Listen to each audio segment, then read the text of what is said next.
Good morning, students. This is Shashi, working as PGT Physics in KV2 Itanagar. In last lecture, we had discussed about class 11 physics, chapter 3, motion in a straight line, in which we had discussed about elementary concepts of differentiation and integration for describing motion, uniform and non-uniform motion, average speed and instantaneous velocity, uniform accelerated motion, velocity time and position time graphs, etc. Today we will discuss about the last topic of our chapter 3, relations for uniformly accelerated motion by graphical treatment. Last year आपके syllabus में जो हमारा differentiation calculus relation था वो भी था, but अभी हमारे सिलेबस से सीबीएसई के अकॉर्डिंग जो कैलकुलस रिलेशंस होते हैं उन्हें रिमूव कर दिया गया है। अभी सिर्फ हमें ग्राफिकल ट्रीटमेंट के बेसिस पर जो रिलेशंस हैं वही पढ़ना है।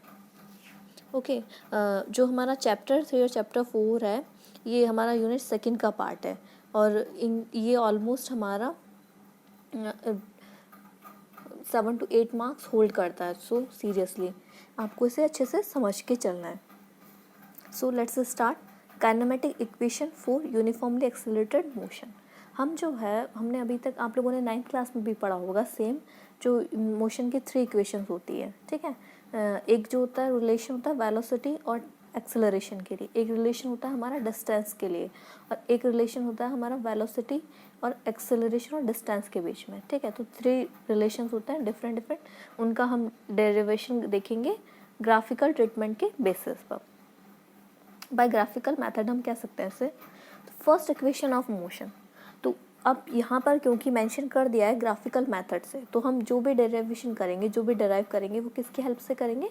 ग्राफ की हेल्प से। So let us continue.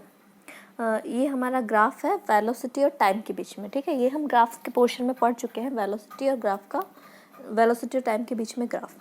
Graph से हमें देखो क्या क्या डाटा हमें अच्छे से चेक करना है। जब हमारा टाइम इनिशियली 0 है एट ए पॉइंट, वेलोसिटी क्या है हमारा? इनिशियल वेलोसिटी v0, और इसे हम u भी लिख सकते हैं, कई जगह आपको u भी मिलेगा। तो v0 और u दोनों सेम होता है। v0 भी हमारा किसे रिप्रेजेंट कर रहा है? इनिशियल वेलोसिटी को, और u भी हमारा किसको रिप्रेजेंट करता है? इनिशियल वेलोसिटी को। After some time t time we will get that velocity will be change and it will be small v, ठीक है। तो कुछ टाइम बाद जो वेलोसिटी है वो क्या हो जाएगी हमारी v, कहाँ पर? b पॉइंट पर जो हमारी वेलोसिटी है वो क्या है? v, ठीक है। ये डॉटेड लाइन है, ये हमने ग्राफ को मतलब थोड़ा सिंप्लीफाई करने के लिए यूज़ किया है, ठीक है। अब ये अगर हमें बोला जाए कि वेलोसिटी में चेंज कितना है, तो वेलोसिटी में चेंज है क्या टोटल? इनिशियली हमारी वेलोसिटी थी v0, फाइनल हमारी वेलोसिटी है v। तो चेंज कैसे निकालते हैं? Final minus initial, v minus v0, that will be change in velocity. It is shown by red line. Okay, अब देखिए ये तो हमारा ग्राफिकल डाटा हो गया जो हमें ग्राफ से लेना था। अब एक्सेलरेशन नॉर्मली होता क्या है? Change in velocity divide by time taken for change. अब अकॉर्डिंग टू ग्राफ यहाँ पर देखो चेंज इन वेलोसिटी क्या है हमारा? bd, और टाइम में जो चेंज है तो मतलब यहाँ से v0 से v जो पहुँचने के उसे कितना टाइम लगा टोटल? a to d, और we can say that small t। जो a है हमारा वो क्या होगा? AE डिवाइड बाय OC भी हो सकता है ना, क्योंकि जो BD है वो किसके इक्वल है? AE के। By graph we can say that BD should be equal to AE and AD should be equal to OC। Value put करेंगे, AE क्या होगा हमारा? जो OE में से अगर हम OA माइनस कर देंगे तो टोटल क्या बचेगा हमारे पास? AE, और OC हमें पता है। वैल्यूज पुट करेंगे यहाँ पर, OE की वैल्यू क्या होगी हमारी? OE टोटल हमारा क्या है? V, ठीक है। 0 से और E तक, जो O से और E तक जो हमारा टोटल वेलोसिटी वो क्या है? कैपिटल V, और O से A तक हमारी वेलोसिटी क्या है? v0, तो V minus v0 divide by t, ठीक है। By side changing we will get that relation v minus v0 will be at, और we can say that v is equal to v0 plus at। ये होता है हमारा first equation of motion. First equation of motion जो है वो हमारा Newton ने दिया था, और ये रिलेशन हमें किस किस के मतलब किन किन फिजिकल क्वांटिटीज़ पर डिपेंड करता है? Final velocity, initial velocity, acceleration and time. Okay, next है हमारा सेकंड इक्वेशन ऑफ मोशन। अब अगेन हम क्या करेंगे? इक्वेशन ऑफ मोशन डराइव करेंगे। वही हम ग्राफ का यूज़ करेंगे, क्योंकि हम ग्राफिकल ट्रीटमेंट कर रहे हैं तो हम अदर कोई फंडामेंटल यूज़ नहीं करेंगे, हम सीधा क्या यूज़ करेंगे, ग्राफ यूज़ करेंगे। ठीक है, ये हमारा ग्राफ था सेम। अब हम यहाँ पर सेकेंड इक्वेशन ऑफ मोशन में डिस्टेंस को निकालना चाहते हैं, डिस्टेंस डिराइव करना है। तो डिस्टेंस डिराइव करने के लिए हमें क्या, मतलब ऐसा कुछ हमारे पास कॉन्सेप्ट होना चाहिए जो डायरेक्टली किस पर बेस्ड हो, डिस्टेंस पर। तो द एरिया ऑफ ट्रेपेजिडियम, यहाँ पर जो हमारा ट्रेपेजिडियम बन रहा है OABC, that will give us distance travelled. तो ये जो पूरा हमारा चेंजेस हो रहा है V2 V0 टू V के लिए, उसके अंदर जो हमारा डिस्टेंस है, ट्रैवल जितना डिस्टेंस है, वो हमें कौन बताएगा, एरिया ऑफ ट्रेपेजिडियम OABC। अब एरिया कैसे फाइंड आउट करता है ट्रेपेजियम का, तो उसका फॉर्मूला होता है half into distance between parallel sides and main length of distance. हाँ, तो यहाँ पर जो फॉर्मूला अप्लाइड करेंगे, तो अगर हम डिस्टेंस को x से रिप्रेजेंट कर रहे हैं तो that will be half into OC। OC क्या है हमारा, दोनों जो हमारे मतलब पैरेलल डिस्टेंस है उनके बीच की डिस्टेंस है ना, पैरेलल साइड्स है वो, कॉमन पैरेलल साइड्स है OC हमारे, ठीक है। और जो OA और BC ये ना हमारी जो दोनों पैरेलल साइड्स है उनके बीच की डिस्टेंस है, ठीक है। तो OA और BC हमारी दो पैरेलल साइड्स है और उनके बीच की डिस्टेंस है हमारा OC। तो OA प्लस BC हमारा पैरेलल साइड्स हो गया और OC हमारा है यहाँ पर उनके मिड की डिस्टेंस, बिटवीन डिस्टेंस है उनकी। x इज इक्वल टू, अब यहाँ पर OC हमारा क्या होगा, small t by graph we know that, and OA will be V0 और CB विल बी V। ये हम पहले भी पढ़ चुके हैं, सेम चीज़ है, वैल्यू पुट की। अब यहाँ पर क्या होगा, V0 प्लस V तक रिलेशन आ गया, बट क्योंकि हमने equation first equation of motion drive कर चुके हैं तो हम वो रिलेशन यहाँ पर यूज़ करेंगे। हम V की जगह वैल्यू पुट करेंगे V0 प्लस AT, तो हमारा क्या मिलेगा, x is equals to half 2V0t plus AT square, ठीक है। यहाँ पर V0 प्लस V0 क्या हो जाएगा हमारा 2V0, t से हमने अंदर मल्टीप्लाई कर दिया तो 2V0t प्लस AT स्क्वायर।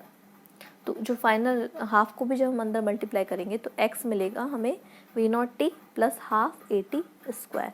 यह हमारा रिलेशन है सेकेंड इक्वेशन ऑफ मोशन का, जो किस पर डिपेंड कर रहा है, मेनली फाइनल वेलोसिटी, एक्सेलरेशन और टाइम। ये रिलेशंस हमें डायरेक्टली न्यूमेरिकल्स में यूज़ होते हैं, तो हमें डायरेक्टली भी रिलेशंस याद रखने हैं और उनका डेरिवेशन भी याद रखना है कि ग्राफ से उन्हें डिराइव कैसे किया गया है। लास्ट है थर्ड इक्वेशन ऑफ मोशन।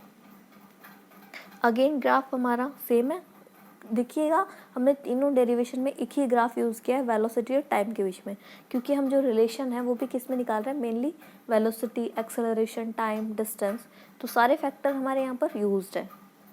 यहाँ पर हम क्या करेंगे, again the area of trapezium OABC gives the distance travelled, same वही ट्रेपेजियम का फॉर्मूला लगाएंगे, x is equal to half into OC into OA plus CB। But हम यहाँ पर क्या करेंगे, अभी जो xt into V0 plus V है, जो सेकेंड इक्वेशन हमने क्या किया था, V की वैल्यू पुट की थी V0 प्लस AT, बट इस बार हम क्या करेंगे, V0 प्लस V को 2x/t है, हो गया हमारे यहाँ पर बाई साइड चेंजिंग। यहाँ पर देखिए हमने क्या किया है, 2 से पहले क्रॉस मल्टीप्लाई किया तो 2x is equal to t into V0 plus V। फिर हमने t को भी क्या किया, साइड चेंज करके मल्टीप्लाई से डिवाइड में या डिनोमिनेटर में पुट कर दिया है, तो हमारा फाइनल इक्वेशन होगा V plus V0 is equal to 2x upon t, ठीक है। इसे हम देंगे इक्वेशन 1। अब जो हमारा फर्स्ट इक्वेशन था V is equals to V0 plus AT, वहाँ से हम क्या निकाल सकते हैं, V माइनस V0, इसे हमने इक्वेशन 1 दिया है। From the first equation of motion we know that V minus V0 will be क्या होगा, AT, ये होना चाहिए, इसे हम देंगे इक्वेशन 2, ठीक है। अब अगर हम दोनों इक्वेशंस को मल्टीप्लाई कर दें, ठीक है, तो हमें क्या मिलेगा, ये कुछ आपने मैथमेटिक्स में फॉर्मूला पढ़ा होगा, a plus B into A minus B is equal to A square minus B square, so that will be applicable here. V square minus V0 square will be 2x by T into AT, t से t हमारा हो जाएगा cancel, तो बचेगा 2ax, और we can say that V square is equal to V0 square plus 2ax। ये है हमारा थर्ड इक्वेशन ऑफ मोशन। ये किस पर डिपेंड कर रहा है, final velocity, initial velocity, acceleration और distance mainly. If the position coordinate is non-zero at t is equal to 0, अगर पोजीशन जो कोऑर्डिनेट है हमारे वो नॉन ज़ीरो है, मतलब टाइम ज़ीरो पर वो ज़ीरो नहीं है, तो x, या फिर हम उसे अज्यूम कर लेते हैं कि क्या है वहाँ पर, डिस्टेंस ज़ीरो ना होकर x नॉट है, then v is equal to v not plus 80 first equation, second equation will be x minus x not is equal to v not t plus half 80 square, and third equation will be v square is equal to v not square plus 2ax minus x not. मतलब जहाँ भी हम final distance x use कर रहे हैं वहाँ पर हम क्या कर देंगे, माइनस कर देंगे x नॉट इनिशियल डिस्टेंस को, मतलब हम डिस्प्लेसमेंट लेंगे वहाँ पर total x minus x not करके। ये थे हमारे 3 इक्वेशन थी मोशन के लिए मेनली। ये इसी के साथ हमारा चैप्टर 3 यही ख़त्म होता है। Hopefully you will understand. Thank you.